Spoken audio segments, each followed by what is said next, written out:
안녕하세요. 새해가 밝았습니다. 영문 교과를 활용한 교과 해설 최창현 목사입니다. 이번 기는 히브리서의 기별, 이런 제목으로 석 달 동안 함께 공부하게 되겠습니다. In these last days, the message of Hebrews. 이 모든 날 마지막에 히브리서의 기별을 우리 한번 살펴보겠습니다. Several years later, 몇 년 지난 후에 the painter Arnold Jimenez revealed some of its secrets to the young man. 이 young man이라고 하는 이 젊은이의 이야기를 제일 처음 꺼냈는데요. 모르겠습니다. 제 생각에는 아무래도 이 저자 개인의 이야기가 아닌가라는 생각이 들어요. 지금 이 저자는 앤드루스 대학교에서 신약학을 가르치고 있는 교수이고요. 남미권에서 오신 분입니다. 히메네스. 그래서 제이를 히 이렇게 발음하죠. 근데 어떤 그림을 보았다고 합니다. 교회에서 어떤 그림을 보았는데 요즘 말로 그 그림에 아주 꽂힌 겁니다. 그런데 그 그림에 어떤 비결이 있었던 것을 아마 이 화가를 직접 만났던 모양입니다. 아놀드 히메네스라고 하는 화가가 이런 이야기를 들려줍니다. The painting was made to attract viewers to her eyes. 이 그림을 그린 목적이 뭐라는 거예요? 여자의 눈동자에 사람들이 관심이 가도록 그렇게 그렸다는 겁니다. But the real secret was in her pupils. 이 pupil이란 말은 좀 이따가 설명드리겠습니다만은 보통은 우리가 학생들을 pupil이라고 하는데요. 또 다른 뜻이 있습니다. 눈동자입니다. If you looked closely, 더 자세히 가까이 살펴보신다면 you would find out that they reflected what she was looking at. 그 그림 속에 있는 이 여자가 무엇을 보는지를 알게 된다는 거예요. 이 they는 바로 이 눈동자죠. Her eyes were fixed on Jesus on the cross. 십자가에 달린 예수 그리스도의 이 눈이 갔다라는 뜻입니다. 제가 인터넷을 찾아봤는데요. 아마 이 사람이 아닐까라는 생각이 돼요. 아놀드 히메네스. 그리고 이 사람이 그린 2002년 작품의 마리아라고 하는 그런 그림이 있었습니다. 아마 이 그림이 아닐까라고 생각이 됐는데요. 이 사이트에서 이 그림을 가져왔습니다. 자세히 보면 눈동자가 정말 무언가를 이렇게 바라보는 그런 눈동자인데요. 그걸 좀 더 확대해서 보면은요. 이게 십자가 모습이 흐릿하게 보이죠. 아마 작가의 의도가 여기에 숨어 있는 것 같습니다. 그렇습니다. 히브리서라고 하는 책을 볼 때 히브리서가 무엇을 바라보고 있는지를 이해하는 것, 이것이 이번 과의 핵심이 되겠습니다. 히브리서에서 이야기하고 있는 것, 히브리서 다루고 있는 모든 것은 결국 예수 그리스도에게 초점이 맞추어져 있는 것이죠. 퓨필, 학생, 특히 어린 학생을 퓨필이라고 얘기하고요. 문화생 또는 제자를 퓨필이라고 합니다. 그런데 눈동자 동공이라는 말도 있어요. 아이리스라고 하는 특별한 또 단어가 있습니다만 퓨필이라는 단어도 사용한다는 것 여러분 기억하시면 좋겠네요. 그리고 이 아이리스라고 하는 말은 무지개 여신이라는 말로도 사용이 됩니다. What captivates readers about the portrait of Jesus? 예수님의 초상에 관하여 사람들의 독자를 이렇게 잡아끄는 것이 무엇인가? It's not simply what Jesus has done. 예수님께서 지금까지 해오신 일이 아니라 but who he is. 그렇죠. 히브리서가 다루고 있는 것은 예수님이 어떤 분이냐라는 것이죠. 어떤 분이 더 중요하다는 겁니다. 무슨 일을 하느냐보다도.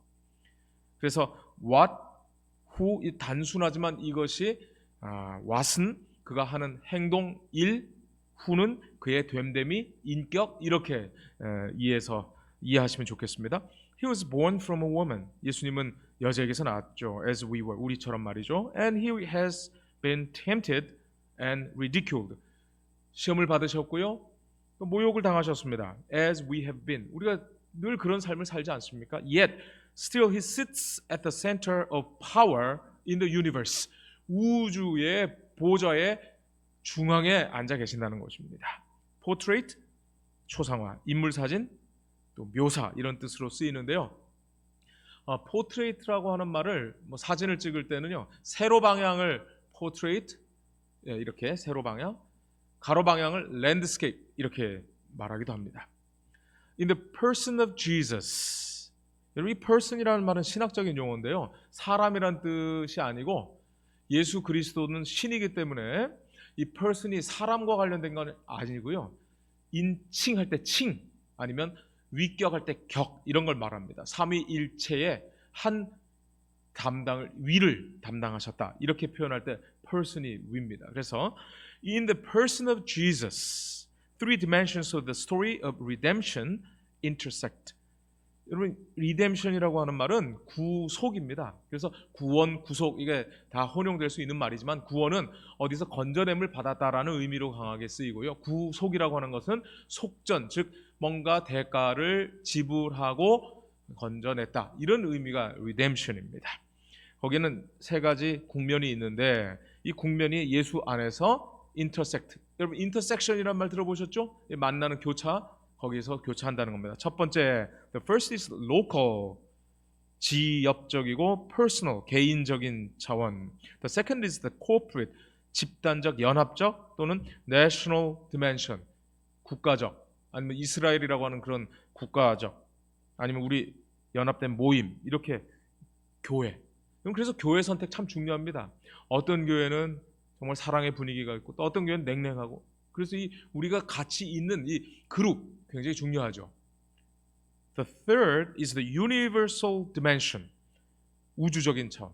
그래서 이번 사경의 교재도 대쟁투, 우리 구원이 단순히 나 개인의 구원만이 아니라 온 우주와 관련되어 있다는 것을 말하고 있는데요, 그 universal dimension. 그래서 이 히브리서를 통해서 예수님이 어떤 분인지, 또 예수님이 어떤 일을 하시는지를 우리가 살펴보면 이 구원의 이런 세 가지의 차원을 우리가 이해하게 된다라고 말하고 있습니다. dimension, 크기, 치수, 규모, 범위, 차원, 관점, 특징, 이런 다양한 말로 번역될 수 있고요. 우리가 3차원, 2차원, 4차원 그 이야기할 때 third dimension 이렇게 이야기할 수 있겠습니다.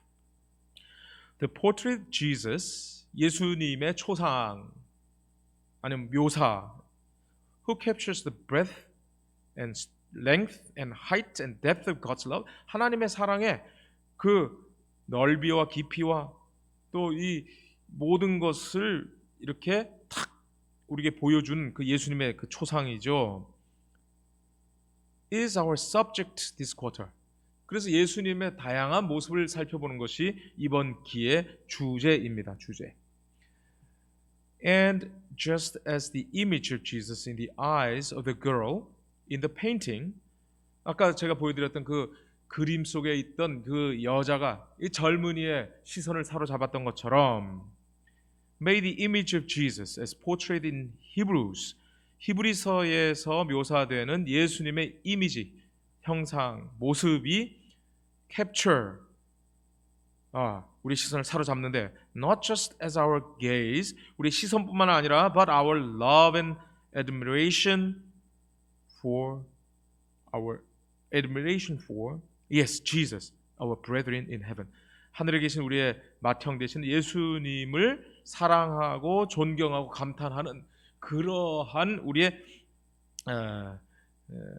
감탄을 자아내게 될 것이다, 이렇게 말하고 있습니다. admiration, 감탄, 존경, 칭찬, 이런 의미가 되겠습니다. 자, 1과로 들어가 보겠습니다. The letter to the Hebrews and to us. 그렇죠.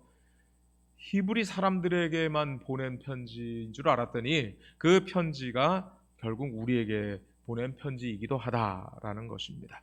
여러분, letter라고 하는 말은 편지 또는 서신이죠. 그런데 이것을 또 글자라고도 합니다. 또 캐릭터, 문자. 근데 또 임대인이라고도 쓰이는 경우가 있어요. lessor, lessee. 또 비슷한 말로는 이피슬이란 말이 있습니다. 그래서 성경에 무슨 서신, 바울 서신, 아니면 공동 서신, 이런 것들 이피슬이라고 말합니다.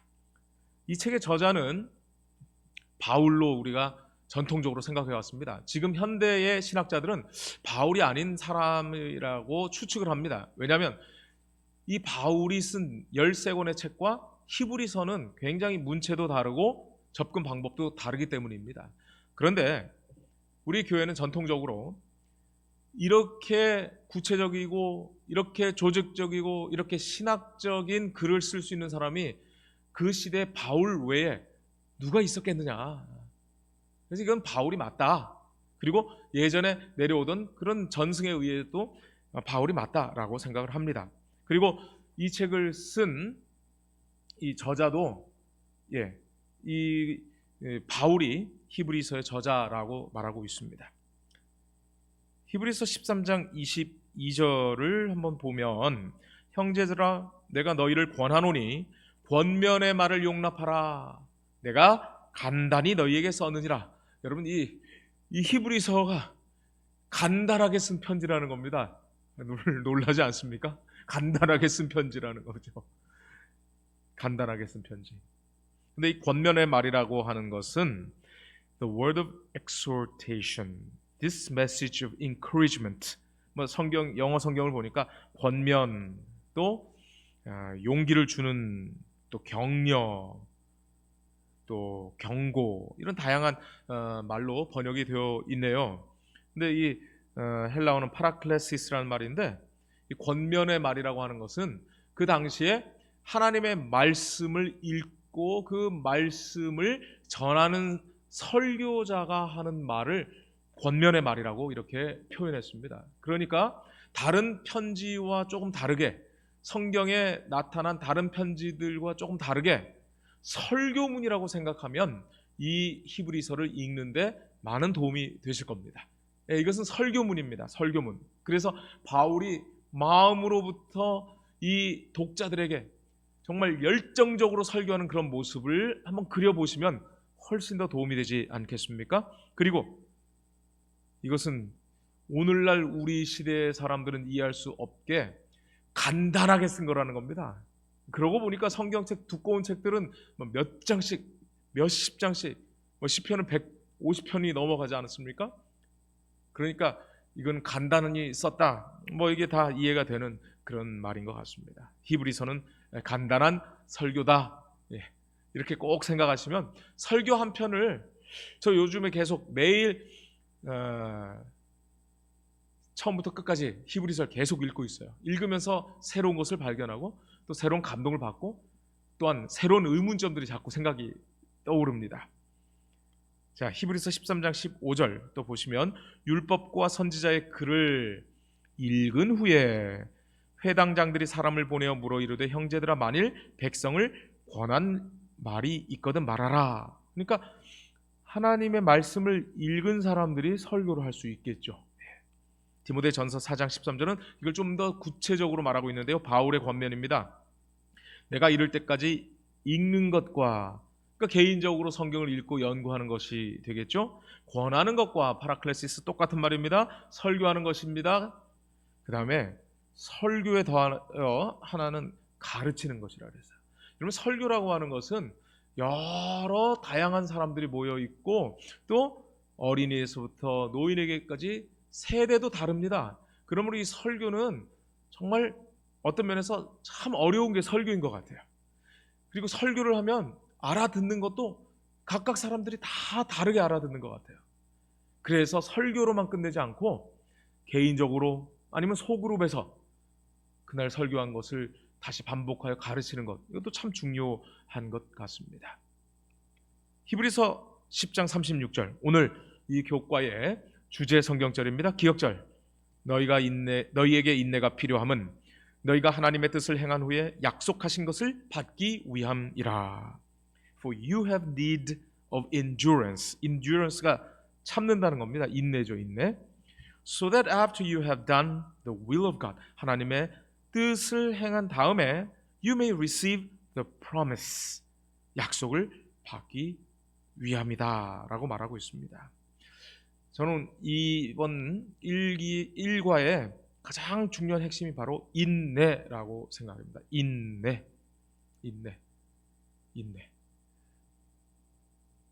자, 그럼 일요일 A glorious beginning, 영광스러운 시작. 이런 구원의 역사 그리고 당시의 상황을 이해하는 것 참 중요합니다. 그럼 히브리서 2장 3절 4절입니다. 우리가 이같이 큰 구원을 등한히 여기면 어찌 그 보응을 피하리요. 그럼 구원에 대하여 언급하고 있죠. 그리고 이 구원은 처음에 주로 말씀하신 바요 들은 자들이 우리에게 확증한 바니 하나님도 표적들과 기사들과 여러 가지 능력과 및 자기의 뜻을 따라 성령이 나누어 주신 것으로서 그들과 함께 증언하셨느니라. 이런 과정을 통해서 구원이 다른 사람들에게 점점 전파되었고, 그리고 내가 그 큰 구원을 받았는데 여러 삶의 어려움과 여러 가지 시험 때문에 그 큰 구원을 등한히 여기면 어떻게 하겠느냐라고 사도 바울이 지금 설교하고 있는 것입니다. 구원을 등한히 여긴다. 이게 무슨 뜻일까요? 구원을 등한히 여긴다. 여러분 한번 이것을 좀 더 깊이 생각해 보면 좋겠고요. 이 구원이 어떻게 이루러 왔는지 한번 좀 더 먼저 보겠습니다. 자, 이 구원은 처음에 주로 말씀하셨어요. 예수 그리스도가 말씀하셨죠. 또 들은 자들이 예수님에게 들은 자들이 우리에게 확증했죠. 그리고 하나님도 여러 가지 방법으로 우리에게 말씀하셨습니다. 거기에 더하여 성령님께서 함께 증언하셨다는 겁니다. 이렇게 요약을 해보면 좋겠습니다. 주 예수님께서는 말씀을 주셨습니다. 말씀이시죠. 로고스인 말씀이신 그분이 육체가 되어 이 땅에 정말 사람들이 오해하던 것을 풀어주시고 하나님의 그 생명의 말씀을 선포했습니다. 그리고 그 말씀에 힘을 더하시기 위하여 하나님께서는 표적과 기사와 능력을 사용하셨습니다. 그리고 성령님께서는 성령의 은사를 통하여 사람들의 마음에 강하게 역사하셨습니다.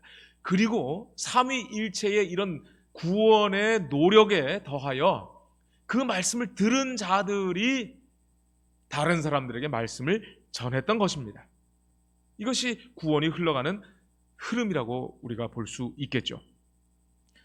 This passage implies that the audience of Hebrews, 이 히브리 독자들, 여기는 청자들이라고 했습니다만 편지로 남아있기 때문에 그렇죠. 히브리 독자들에게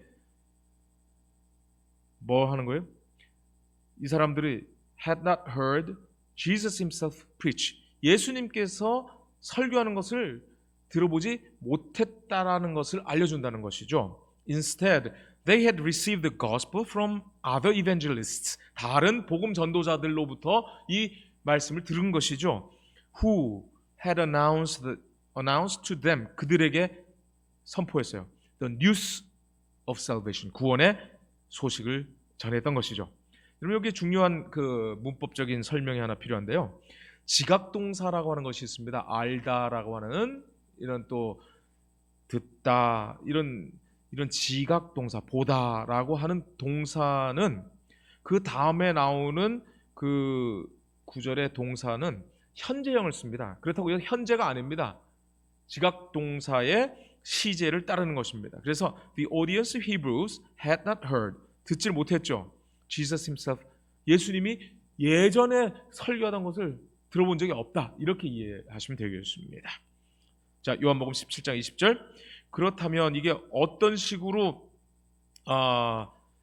예수님께서 하신 말씀이 전달되는가? 예수님이 이런 기도를 요한복음 17장 20절에서 하십니다. 내가 비옵는 것은 이 사람들만 위함이 아니요 또 그들의 말로 말미암아 나를 믿는 사람들도 위함이니. 그러니까 히브리서의 그 구조로 보면 성삼위일체께서 말씀을 선포하십니다. 그것을 들은 사람들이 있었습니다. 그리고 그 들은 사람들이 가만히 있지 않고 복음을 전파하여 믿는 사람들이 생기는 것이죠. 예수님은 이 말씀을 제자들에게만 하셨습니다. 그런데 그 말씀이 사람들에게서 전해져서 오늘 우리에게까지 전해진 것이죠. 그리고 요한계시록을 보면 더 이 과정이 구체적으로 나타나 있는데요.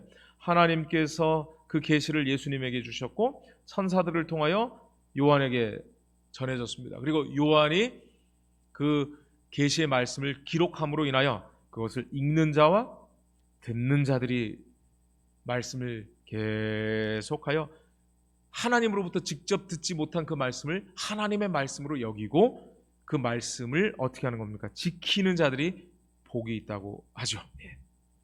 이런 과정이 우리에게 주어진 것입니다. 그리고 우리는 읽는 자가 되고 또 듣는 자들에게 가르쳐서 지키게 해야 되겠죠. The Spirit, 여기에 보면 성령의 사역에 대해서 아주 강하게 설명하고 있는데요. The Spirit gave early Christian believers, 그러니까 초기 교인들에게 the conviction that their sins had been forgiven. 그들의 죄가 용서받았다는 확신을 주셨어요. 그 다음에요. The Spirit also delivered those who were enslaved to evil powers. 그 악한 권세에 사로잡혀 있는 enslave라고 하는 건 노예가 되었다는 거죠. 그런 자들을 deliver, 구원해 주신 겁니다. 해방하신 것이죠. 그리고 which was compelling evidence.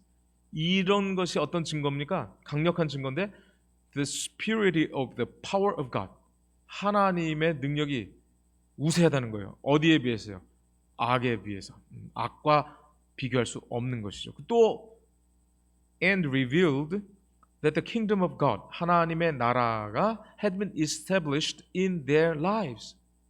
하나님의 나라가 세워지는 것은 계시록에 의하면 예수님 재림하신 다음이잖아요. 그런데 성령은 지금 이 시간에 우리의 마음속에서 또 그런 사람들이 모인 우리 안에서 하나님의 나라가 시작되었다고 말씀하는 것입니다. 성령님 사역 없이는 이것이 불가능한 것이죠.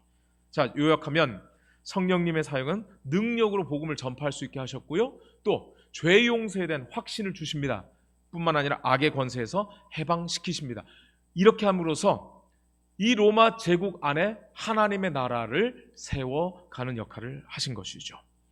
그래서 예수님도 성령의 사역 없이는 활동을 하지 않으셨어요. 그분이 능력이 없어서가 아니라 우리와 같이 연약하고 죄 많은 사람들에게 모범을 보여주시기 위하여 예수 그리스도께서 어떻게 하셨는가?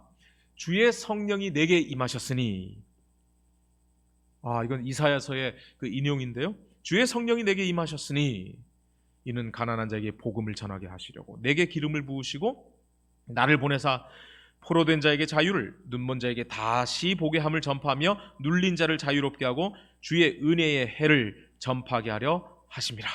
이것이 성령의 사역이라고 성경이 말하고 있지요. 고린도전서 12장 3절, 그러므로 내가 너희에게 알리노니 하나님의 영으로 말하는 자는 누구든지 예수를 저주할 자라 하지 아니하고 또 성령으로 아니하고는 누구든지 예수를 주시라 할 수 없느니라. 여러분, 구원, 예수 그리스도께서 나를 위하여 십자가에 달려 돌아가시고 내 죄를 용서하셨다고 하는 그 확신을 성령께서 주시는 겁니다. 그러므로 성령이 아니고는 예수님을 주로 우리가 고백할 수 없는 것이죠. 디도서 3장 6절 7절도 재미있습니다. 우리 구주 예수 그리스도로 말미암아 우리에게 그 성령을 풍성히 부어주사 우리로 그의 은혜를 힘입어 의롭다 하심을 얻어 영생의 소망을 따라 상속자가 되게 하려 하심이라. 성령이 우리에게 위로해 주지 않으시면 우리 의롭다라는 생각을 할 수조차 없습니다. 근데 성령께서 역사하지 않고 자기가 잘났다고, 저 사람보다 낫다고 생각하는 사람들이 우리 주변에 꽤 있죠. 아니, 그것이 어쩌면 나의 모습일 수도 모르겠습니다. 오늘 성령이 필요한 또 다른 이유가 바로 그것입니다. 내가 겸손하여 죄인임을 고백할 때 예수 그리스도께서 나를 어떻게 구원하셨는지, 그리고 나를 어떻게 의롭다 하셨는지를 우리가 믿게 되는 것이 바로 성령의 사역이죠. 로마서 8장 2절입니다. 이는 그리스도 예수 안에 있는 생명의 성령의 법이 죄와 사망의 법에서 너를 해방하였음이라. 성령님께서 바로 우리를 죄의 권세로부터 해방시켜 주십니다. 자, 그런데 아까 잠깐 우리가 다루었던 것, 그 당시에 이 사람들이 정말 큰 구원을 받았지만 정말 예수님이 빨리 오실 줄 알았는데 빨리 오지 않으시고 제국의 힘은 점점 더 강력해지고 그리스도인들을 핍박하는 이때에 이렇게 구원에서 멀어지는 사람들이 생기기 시작했습니다. 그래서 사도는 우리가 이같이 큰 구원을 등한히 여기면 어찌 그 복음을 피하겠느냐라고 말씀하죠. 공동번역은 소홀히 한다면, 또 무시한다면, 가볍게 여긴다면, 무관심하다면 이렇게 표현하고 있어요. 혹시 영어 성경도 보시면 neglect, 이거 무시하는 거죠. pay no attention, 관심 갖지 않는다는 겁니다. ignore, 이거 무시하는 것이죠. refuse, 거절, not important, 중요하게 생각하지 않는다는 겁니다. 그럼 구원을 등한히 또 소홀히 가볍게 여기지 않습니까? 혹시 그 큰 구원을 무시하고 살지는 않습니까? 그 큰 구원을 무관심하고 살고 있지는 않습니까? 이 히브리서는 오늘 이런 우리들에게 경종을 울리는 그런 설교이기도 합니다. 혹시 구원을 내가 예전에 받은 것으로 만족하고 혹시 지금 구원에서 멀어져 있는데도 그것을 모르고 지나간다면 이번 히브리서 공부를 통하여 그 큰 구원에 감동하시고 감격하시기를 바랍니다. 월요일입니다. The struggle. 이 번역은 고난으로 되어 있는데요. 사실은 struggle, 고난이라고 해도 말이 안 되는 것은 아닙니다만 사실 투쟁이라고 해야지 더 맞습니다. 투쟁, 노력하다라는 뜻이죠. 그래서 struggle의 사전을 찾아보시면 투쟁, 고투, 분투, 항쟁, 몸부림, 싸움, 노력. 그래서 이건 동사도 됩니다. 노력하다. 그런데 이걸 단순히 고난이라고만 하면 안 되고요. 고난이 있어도 뭐 하라는 얘기예요? 이겨내라는 겁니다. 이것이 스트러글의 진짜 핵심인데 고난 이렇게 해가지고 약간 좀 맛이 좀 떨어졌어요. 자, by the middle of the first century AD. 여러분 AD는 아시죠? BC, before Christ, AD, Anno Domini, Anno Domini. 주후죠. 서기. 첫 번째 센츄리니까 주후 1세기 중반. 타키투스. 근데 영어에서는 테스터스라고 하더라고요. 테스터스 considered Christians. 이 그리스도인들을 이 역사가 타키투스는 어떻게 생각했냐면요. To be guilty of hatred against mankind. 인류를 미워하는 사람들로 이렇게 오해하고 있었던 겁니다. Whatever the exact reason for the charge. 이런 비난의 정확한 이유가 무엇이든지 간에 certainly false. 그건 분명히 잘못된 것이죠. Many early Christians, such as the ones that Paul had written this letter to. 이 사도 바울이 편지를 보낸 그 초기 교인들 같이 많은 사람들이 뭐 하고 있는 거예요? Were suffering for their faith. 고난을 받고 있는 거죠. 고통을 받고 있는 겁니다. 믿음 때문에. 그럼 이 사람이 타키투스입니다. 이 타키투스 역사가는 그리스도인들이 다른 사람들을 미워했다는 겁니다. 여러분 우리 그리스도인들은 악은 미워해도 악인은 미워해서 안 되죠. 죄는 미워해도 되지만 죄는 미워해야 하지만 죄인은 미워하면 안 되죠. 근데 우리 거꾸로 하는 것은 아닌가요? 죄인은 미워하고 죄는 은근히 사랑하고. 그러므로 인해서 우리 그리스도인들이 예수께서 세상을 위하여 구원하셨다고 하는 그 기별이 오해받고 많은 어려움을 당했습니다. 하나님은 세상을 이처럼 사랑하사 독생자를 주셨는데 우리는 세상을 미워하고 세상과 담 쌓고 세상 등지고 삽니다. 어떤 기록에 의하면 우리 재림교인들이 교회에 다니면 다닐수록 세상의 친구들이 점점 줄어든다고 하죠. 그리고 세상을 자꾸 악하게 생각합니다. 그리고 기도할 때 하나님 오늘 이 안식일에 우리가 저 세상 사람 같지 않고 교회에 올 수 있게 해주셔서 감사합니다. 예수님께서 이런 기도를 들으신다면 아직도 부족하구나 이렇게 느끼지 않겠습니까? 이런 이유 때문에 그리스도인들은 독종 내지는 이 사회의 어떤 독버섯 이런 오해를 받고 많은 어려움을 겪게 된 것입니다.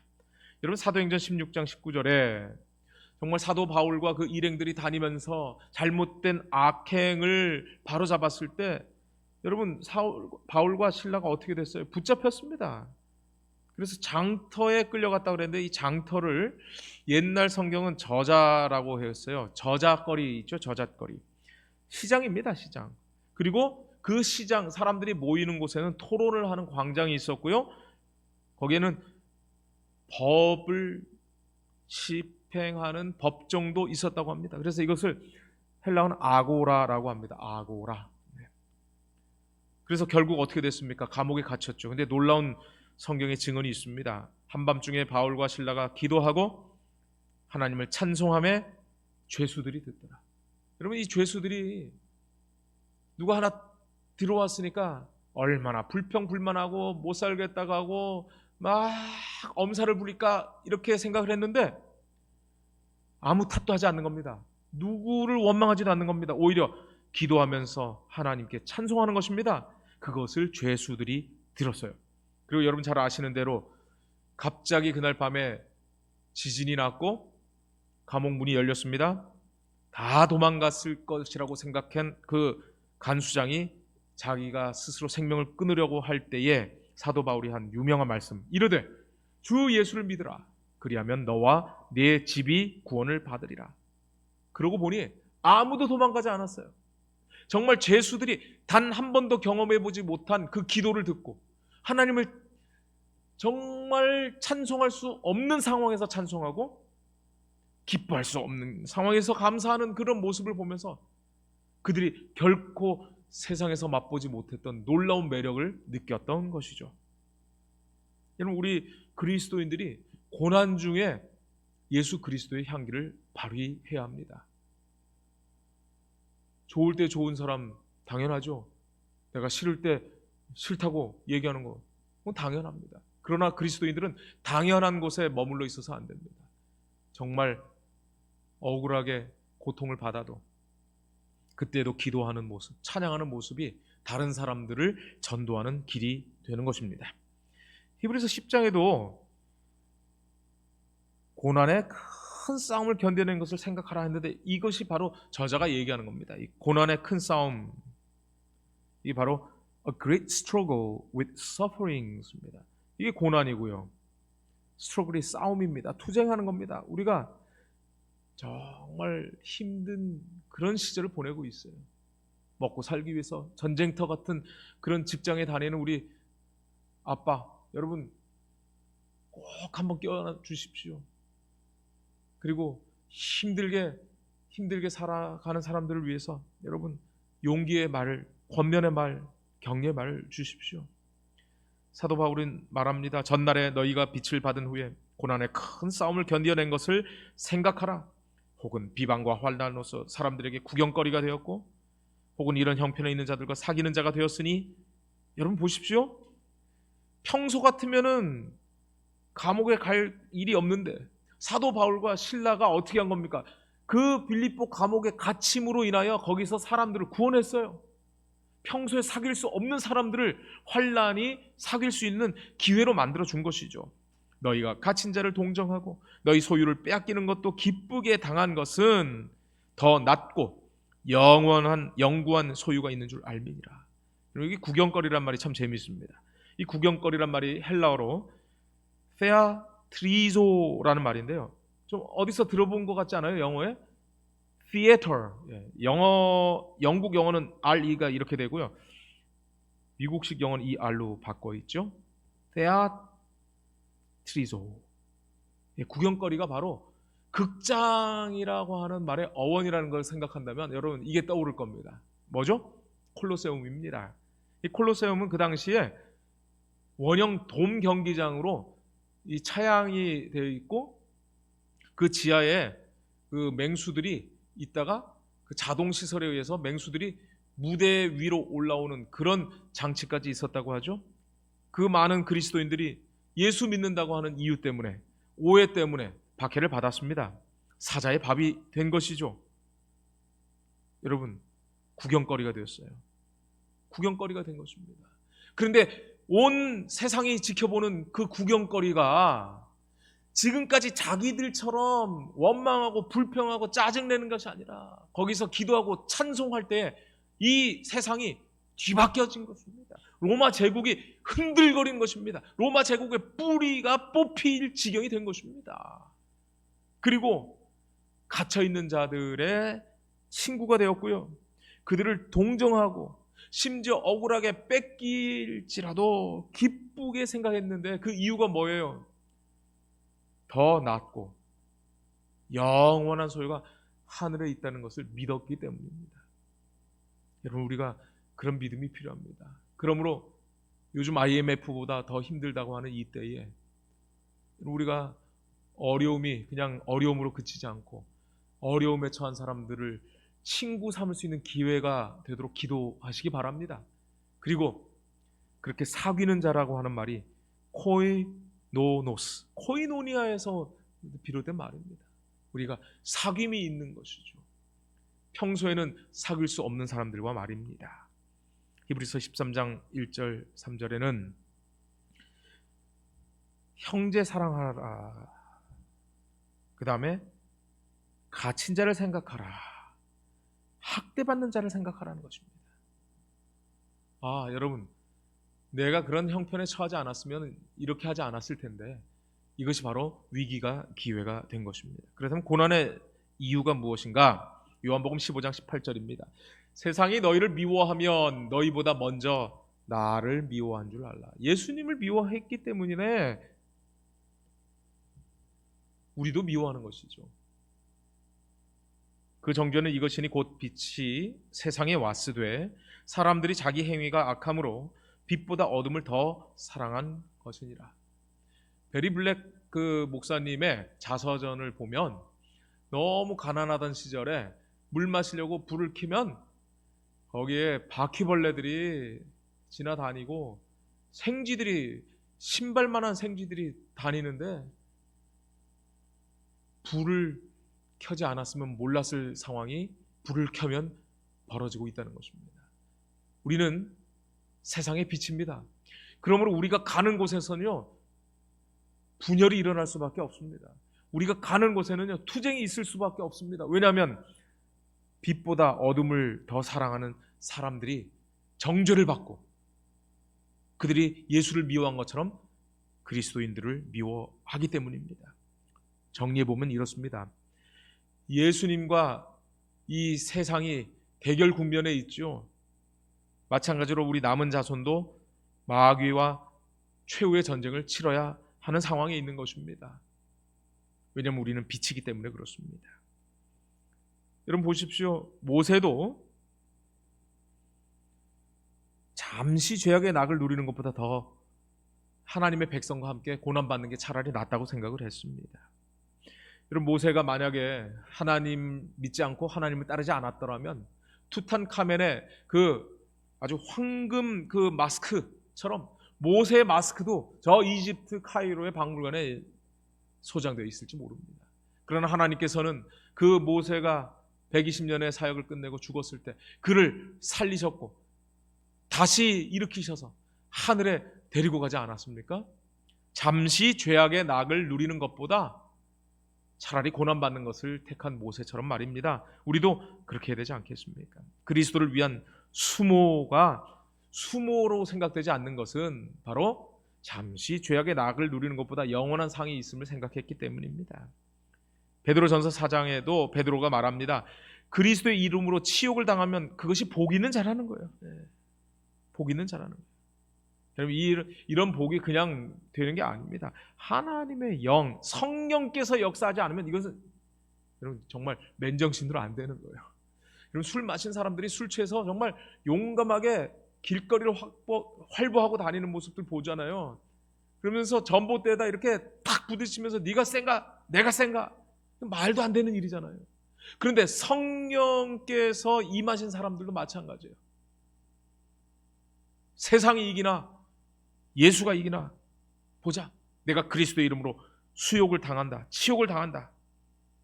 그러므로 그리스도인으로 고난을 받으면 부끄러워하지 말고 도리어 그 이름으로 하나님께 영광을 돌리라. 또 사도 바울은 고린도전서 1장 23절에서 말합니다. 우리는 십자가에 못 박힌 그리스도를 전하니 유대인에게는 거리끼는 것이요 이방인에게는 미련한 것이. 그럼 십자가라는 것은 유대인에게는 정말 거리끼는 것이었고 이방인들이 볼 때는 저거는 너무나 힘없이 나약한 미련한 것처럼 보였던 것입니다. 재미있게도요, 이 거리낀다고 하는 말을 영어로는요, to the Jews a stumbling block, 넘어뜨리게 하는 걸림돌이라고 표현했죠. To the Greeks foolishness, 멍청하고 바보스러운 것이라고 말했습니다. 근데 이 거리끼는 것, 넘어지는 이 걸림돌을 스칸달론이라고 말했어요. 스칸달론. 스캔들에 여기서 나온 말입니다. 스캔들. 자, 정리해 보겠습니다. 하나님의 나라는 십자가의 사랑으로 세워진 나라입니다. 로마 제국은요, 철의 권력으로 세워진 나라입니다. 그런데 다니엘서를 통해서 우리는 이 철과 같이 무시무시한 그 나라가 무너져 버린 것을 압니다. 그리고 그 철의 특성을 고스란히 간직하고 이 세상 끝날까지 가는 흙과 철이 섞인 그 로마 제국에서 나온 교황 로마가 이렇게 철권을 휘두를 것입니다. 그러나 그 제국은 영원하지 않을 것입니다. 자, 화요일입니다. 멀레이즈라는 말이 나왔네요. 이것은 계속되는 어려움이라고 되어 있는데 사실은 이 사전을 찾아보시면 이 mal 이 들어가는 말은 좋지 않다는 뜻이 있는데요.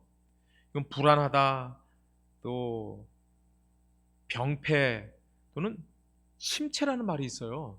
그래서 이 화요일 내용은요, 쉽게 말하면 침체입니다. 침체. It is usual among persons and communities that after the thrill of victory passes, 뭔가 승리하고 뭔가 이룬 것 같지만은 그 다음에는 어떤 상황이 옵니까? 아주 사람이 쫙 가라앉죠.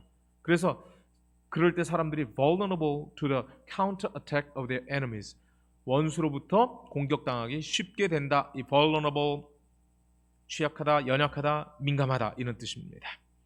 그리고 이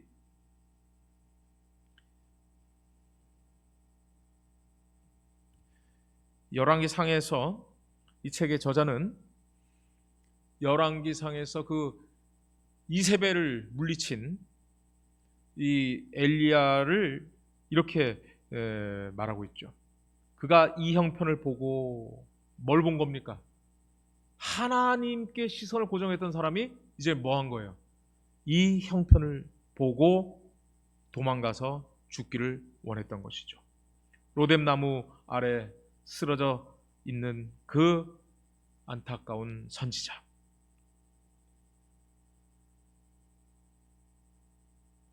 여러분, 베드로 후서 3장 13절은요, 우리는 그의 약속대로 의가 있는 곳인 새 하늘과 새 땅을 바라보아야 합니다. 그리고 거기에는 지혜와 의로움과 거룩함과 구원함이 되신 예수님이 계신 곳이죠. 그래서 우리가 하늘을 바라보지 않고 예수님을 바라보지 않으면 바로 이렇게 침체되는 것입니다. 멀레이즈, 침체되는 것입니다. 그러므로 우리가 하나님의 날이 임할수록 우리는 예수를 바라봐야 됩니다. 새하늘과 새 땅, 곧 의로우신 예수님, 그리고 의롭게 하시는 예수님을 바라보아야 하는 것입니다. 이제 수요일입니다. Press together, 함께 노력함. 이 press라는 게 누르다, 또 인쇄하다 이런 뜻이 있는데, 여기서 press라고 하는 것은 막 어려움이 있지만 그걸 함께 뚫고 나가자 이런 의미로 쓰였습니다. 여러분 보십시오. 열왕기상, 아까 그 엘리야를 어떻게 하나님께서 회복시키셨는가 보시면, 로뎀나무 아래 누워있는 천사, 그 엘리야를 천사가 와서 어루만집니다. 그리고 먹으라고 합니다. 그런데도 힘을 다 회복하지 못한 선지자는 다시 눕습니다. 그랬을 때 또다시 천사가 왔어요. 그리고 어루만집니다. 그리고 먹으라고 합니다. 그리고 내가 갈 길을 다 가지 못할까 하노라. 여기 원망도 없습니다. 불평도 없죠. 책망도 없습니다. 꾸지람도 없습니다. 힘이 다 빠져서 침체된 선지자를 어떻게 하는 거예요? 천사가 어루만지고 먹을 것을 주고 갈 길을 가라고 이렇게 힘을 주었을 때, 여러분 40일을 엘리야가 걸어가죠. 40일 먹을 식량을 가지고 갔을까요? 아마 엘리야는 먹을 걱정 그때부터 안 했을 겁니다. 왜냐하면 하나님께서 함께 하시는 것을 확신했기 때문이죠. The story of God's dealings with Elijah after Carmel is fascinating. fascinating이란 놀랍다는 거예요. Because it shows the tender care and wisdom, 하나님의 부드러운 보살핌과 지혜가 거기에 들어있는 것이죠. With which God ministers to those who are under distress. 그 힘든 상황에 빠진 사람들을 위하여 하나님이 뭐 하시는 거예요? minister 하시는 거예요. minister란 말은 섬기다라는 뜻입니다. 그래서 여러분 장관들을 영어권에서는 minister라고 그래요. 그러니까 높은 자리에 있는 것이 이렇게 우리처럼 벼슬 한다고 생각하지 않고요. 봉사한다, 섬긴다, 도와준다 이렇게 생각하고 있습니다. 자, first he cared for his physical need. 육체적인 필요를 하나님께서 채워주셨어요. He provided food and let him rest. 한번 먹고 또다시 쓰러지는 것을 야, 너 어떻게 벌떡 못 일어나냐? 이렇게 야단치지 않고요. 하나님이 또 쉬게 하셨죠. Then in the cave he kindly reproved him. What are you doing here? 동굴에 있는 그 엘리야에게 너 지금 뭐 하고 있니? 라고 말씀하셔요. 그리고 결국은 그가 세미한 음성을 듣고 그 말씀으로 다시 힘을 얻는 것이죠. 그래서 이 엘리야가 육적인 필요도 하나님이 채워주셨고 영적인 필요도 채워주심으로 그가 새 힘을 얻은 것처럼 우리도 이런 사역을 해야 됩니다. 우리가 천사의 사역을 해야 돼요. 새 천사의 기별이 무슨 신학적인 이론 얘기하는 걸로 끝나서는 안 됩니다. 우리가 새 천사라면 엘리야를 먹여 살린 그 천사 같은 일을 해야 되지 않겠습니까? 그래서 치료봉사에는 우리 주 예수 그리스도께서는 인간의 요구를 채워주기 위하여 지칠 줄 모르는 종으로 이 세상에 오셨다. 그분께서는 인간의 모든 필요를 채워주기 위하여 우리 연약한 것을 친히 담당하시고 병을 짊어지셨다. 우리의 필요를 채워주시는 분이 예수 그리스도시죠. 그리고 그분을 따른 사람들이 예수님처럼 해야 되지 않겠습니까? 그러므로 우리는 들은 것에 더욱 유념함으로 흘러 떠내려가지 않도록 해야 된다라고 말합니다. 침체돼서 안 된다는 거죠. 침체되지 않기 위해서 누가 믿지 아니하는 악한 마음을 품으면 하나님에게 떨어진다고 얘기합니다. 단단한 음식은 못 먹고 젖이나 먹는 어린 아이처럼 머무르면 의의 말씀을 경험하지 못한다는 겁니다. 믿는 도리의 소망을 움직이지 말며 굳게 잡으라는 겁니다. 이걸 이렇게 제가 한번 정리해봤어요. 들은 것에 유념, 즉 말씀을 들었으면 그걸 꼭 유념하라는 거예요. 안 그러면 떠내려가는 것이죠. 믿지 않는 마음을 악한 마음이라고 그랬어요. 믿어야 되는 거예요. 말씀을 통해서 믿어야 되는 것이죠. 안 그러면 하나님으로부터 떨어지는 것이죠. 그냥 부드러운 말씀, 귀에 좋은 말씀만 듣지 말고 성경 전체를 균형지게 단단한 음식처럼 먹으라는 겁니다. 그래야만 의의 말씀을 경험하는 것이죠. 그리고 히브리서 10장은 아주 중요하게 말세가 됐을 때 모임을 패하지 말라는 겁니다. 모임을 패하지 말고 믿는 도리의 소망을 함께 서로 붙잡으라는 겁니다. 그래서 이 소제목이 뭐냐면 Press Together예요. Press Together. 자, 요약하면 뭐예요? In summary, he not only suggested that they press together. 그들이 함께 이 상황을 뚫고 지나갔다는 거예요. Encourage one another. 서로 도와가면서 용기 주면서. And stirred up love and good works. 사랑을 일으키고 선한 행동을 했다는 거예요. But 또 뭐가 있어요? But he also lifted up Jesus and his ministry in the heavenly sanctuary in their behalf. 하나님께서 주신 말씀을 우리가 꼭 붙들어야 합니다. 그런데 거기에 더하여서 지금 예수님이 무엇을 하고 계신지 그것을 하늘 성소에서 보여주신 책이 바로 히브리서가 되는 것입니다. 여러분, on, in 이거 참 어려워요.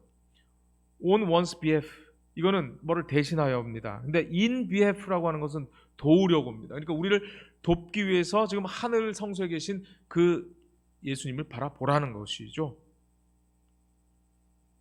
그렇습니다. 우리가 소망이 사라질 때, 어려움 처했을 때 예수를 바라보아야 됩니다. 거기에 필요한 게 뭐예요? 인내입니다. 그래서 저는 이번 과를 핵심 단어 하나 고르자면 인내입니다. 인내. endurance. 자, 이제 마지막 목요일입니다. These last days, 모든 날 마지막에. There is a very important element that the apostle emphasizes that adds urgency to his exhortation. 그가 권면할 때 가장 중요하게 생각했던, 강조했던 게 뭐냐면 긴박함, 긴급성이라는 겁니다. 왜냐하면 그것이 last days, 말세였기 때문에. 근데 이 말세라고 하는 것이 좀 재미있어요. 히브리서 12장 1절 2절 옛적의 선지자들 1장입니다. 1장 옛적의 선지자들을 통하여 여러 부분과 여러 모양으로 우리 조상들에게 말씀하신 하나님이 이 모든 날 마지막에는 아들을 통하여 우리에게 말씀하셨으니. 여러분, 예수님이 오시면서 예수님은 믿음의 주, 즉 이니시에이터, 시작입니다. 그리고 또 우리의 믿음을 완전하게 하시는 분입니다. The finisher. 그래서 마지막이라고 하는 것은 어떤 시간에 대해서 저 지구 끝을 가리키기도 하지만 인생 문제에 있어서 가장 중요한 것은 예수님이 내 인생에 들어오셔서 마침표를 찍어주시는 것이 그게 마지막이에요. 그것이 성경에서 말하고 있는 마지막입니다. 그리고 이 마지막을 에스카토스라고 하는데요. 에스카토스, 여기서 나온 말이 에스카톨로지, 종말론, 종말신학입니다. 그리고 히브리서 9장 28절에 보면 예수님이 초림하신 그때 과거에 구약에서 여러 선지자들과 여러 모양으로 말씀하신 하나님이 십자가를 통하여 말씀하셨다라고 했는데 그때부터 종말이 시작이 된 겁니다. 물론 두 번째 나타나시는 재림의 때가 분명히 성경에서 말하고 있고 또 잠깐 오면 오신다고 했고 조금 있으면 오신다고 했죠. 그러므로 이 언젠가 올 그 끝은 당연히 끝이 있어요. 그러나 중요한 것은 예수님이 내 마음에 오셔서 죄악을 끝내시는 그 일이 종말이라고 하는 또 다른 개념이라는 것 꼭 유념하시면 좋겠습니다. 그런데 예수님이 오신다고 하면서 점점 안 오시니까 교회에 외적으로 핍박이 옵니다. 내적으로 또 여러 문제가 생겼어요. 어떤 내적인 문제가 있었냐면 지도자를 불신하는 겁니다. 거기다가 음란과 우상숭배의 정신이 교회 안에 점점 퍼지게 됩니다. 우리 교회에도 자꾸 세상을 따라가려는 그런 생각이 있고 또 지도자와 함께 연합하지 않고 엘렌 화이트 분명히 말한 것처럼 이 세상 마지막 사업은 목사들과 평신도가 연합하여 끝낼 것이라고 했는데 우리 교회들마다 어려움은 있지 않습니까?